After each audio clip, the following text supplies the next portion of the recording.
Hi hello welcome to my channel. నేను మీ జైపూర్ వెళ్ళ.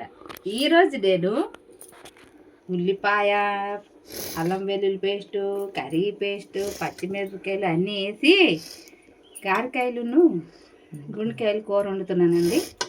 ఎలా వండుతానో చూసేద్దాం రండి. ముందుగుండా మనం గారకాయలు గుండెకాయలు తెచ్చుకొని శుభ్రంగా ఉప్పు పసుపు వేసి దాన్ని బాగా వాష్ చేసుకోవాలండి. వాష్ చేసుకున్న తర్వాత కొంచెం దీంట్లో పచ్చిమిరపకాయలు, అలాగే ఉల్లిపాయలు, అల్లం వెల్లుల్లి పేస్ట్, కొంచెం కర్రీ పేస్ట్ వేసుకొని అలాగే కలియబెట్టుకొని పొయ్యి మీద పెట్టేసుకోవాలండి. చూడండి, నేను చూపిస్తున్నాను కదా. ఇలా చేసుకోవడం వల్ల ఏంటంటే అందులో ఉన్న వాటర్ అంతా అబ్జర్వ్ అయిపోద్దండి. తర్వాత కూర కూడా బాగా ఫ్రై అవుతుందండి. నేను ఎప్పుడు తెచ్చినా కూడా నేను ఇలాగే పెట్టేస్తానండి. ఎందుకంటే ఇలా చేసుకుంటే చాలా చాలా బాగుంటుంది. ఎందుకంటే మొక్కకి ఉప్పు కారం అన్నీ బాగా పడతాయి అన్నమాట.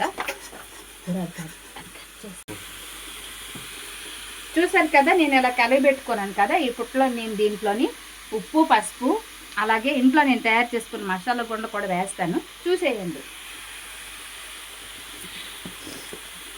ముందుగా మన కూర సరిపడా పసుపు వేసుకోవాలండి. అలాగే రుచికి సరిపడా సాల్ట్ కూడా వేసుకోవాలి.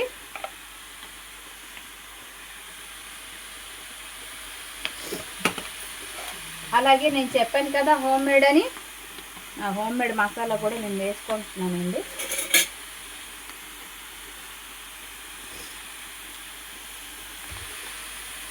ఇప్పుడు కూర బాగా వాటర్ అబ్జర్వ్ చేసుకుంటుంది కదా, చూడండి. అంటే మనం దీనికి వాటర్ యాడ్ చేయగలండి.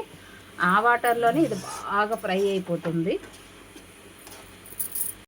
ఫైనల్గా అది ఆయిల్ పైకి వస్తుంది కదా, వాటర్ అంతా అబ్జర్వ్ అయిపోయింది, ఆయిల్ వస్తుంది. ఇప్పుడు నేను లైట్గా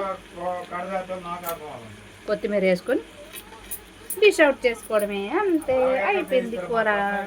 మా ఇంట్లో మేము చికెన్ బిర్యానీ, గారకాయ కూర, పెరుగు పచ్చడి చేశాను.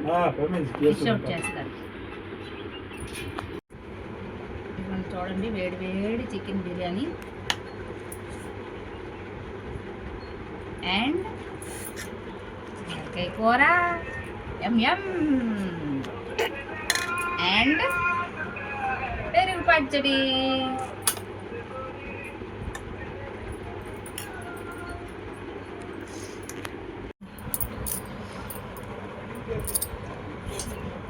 చెప్పు చూడు.